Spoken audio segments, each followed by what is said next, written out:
Hello students, today we are going to start chapter 8, that is materials and solution. Students, if you look around us, you will see different things. For example, table, chair, blackboard. Students, these all things are different in shape and size.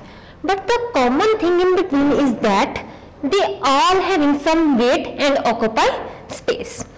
Anything that occupies space and having mass is called matter. What is matter made up of? Students, let us understand with the help of an example. Chalk is an example of matter. If we break the chalk into simpler substances and at the last continue this process, and the last you will get a powder. These powders are the molecules of the chalk. In the same way, matter is made up of tiny invisible particles that cannot be seen with our naked eyes. After that, atoms, further molecules are divided into simpler substances that are atoms. Atom is made up of tinier particles. If students, chalk is made of tinier particles and that are the molecules, that means atom is little small than the molecules. Next students, in matter, molecules are here. In matter, intermolecular here, the space between the molecule is called the intermolecular space. Intermolecular space.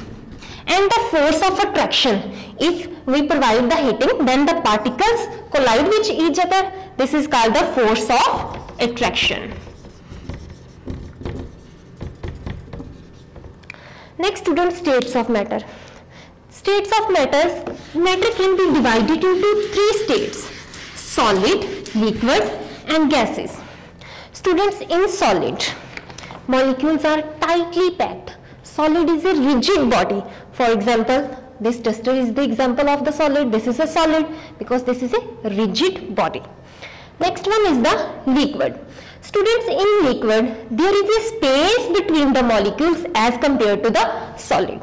For example, the example of water is the liquid. The water in the glass is the example of the liquid. And in liquid, there is some spaces in the liquid. And last one is the gas. Student, in the gas, there are more space. Gases molecules freely to move here and there. Students, we inhale carbon dioxide and exhale oxygen. These are the examples of carbon. These are the examples of gas. Next students, changes in state of matter. State of matter. Three states of matter are interchangeable. States of matter are interchangeable. Solid, liquid into gas. Solid changes into liquid and further liquid changes into gas by heating. Next, gas changes into liquid and liquid changes into solid by cooling. Matter can be changed by two methods. First one is the heating and second one is the cooling. Student, next is change in state due to heating. Students, in the first diagram, two ice cubes are there. But in the second diagram, they disappears because in the first diagram, ice cubes are present and heat is provided, and the solid converts into liquid is called the melting. When the solid converts into liquid is called the melting. And next, in the third diagram, students, water evaporate and steam produces. This is called the boiling. If we start liquid boiling and further water evaporates from, this is called the evaporization. Student, next is changes in state due to cooling. This we have done according to the heat. Now we have done according to the cooling. If gas changes into liquid,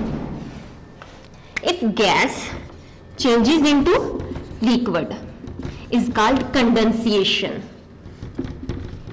Gas changes into liquid is called condensation. And the liquid changes into solid. Liquid changes into solid is called freezing. Example of ice. Next student, solute, solvent and solution. Students, the substance that can easily dissolve in the liquid. For example, salt is the example of the solute. If dissolve in water, this is called the solute. Next student, solvent.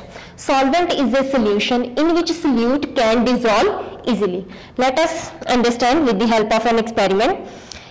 Take a spoon of salt, then dissolve it in the water. You see that salt easily dissolves in the water, and this water is called the solution. If solute plus solvent is equals to solution. Next student, soluble and insoluble impurities. Soluble impurities are those impurities that can easily soluble in water, and insoluble impurities are those impurities that doesn't solve in water.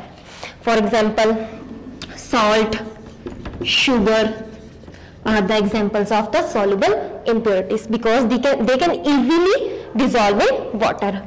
Next is sand, stone, pulses are the examples of insoluble impurities because these examples of insoluble, these does not dissolve in water. Next one is soluble impurities are easily dissolved in water, but you cannot see with our naked eyes. Students, in this, salt is easily dissolved in the water, but you cannot see with your naked eyes. Next, insoluble impurities are those impurities that we can see with our naked eyes. For example, stone, sand, we can easily see. Next is insoluble purification of water. Soluble impurities present can be removed by boiling, adding chemicals. Next is evaporization. Evaporization is the process of water changing into water vapors. For example, how we can get a salt? We can start evaporating the water in which salt is mixed. Water starts evaporating and the last at you will get the salt. Next is insoluble impurities. Students, insoluble impurities present in the water can be done by the following method. First one is sedimentation.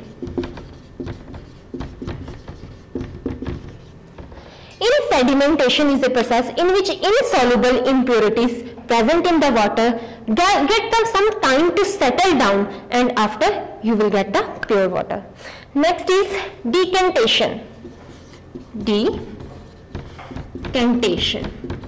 Decantation is similar to the sedimentation, but it involves pouring of the clear liquid into another container. And the last one is the filtration.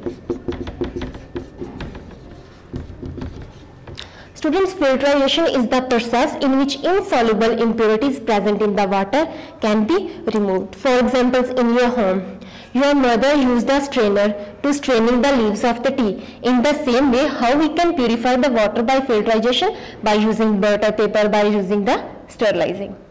Students, your homework is write down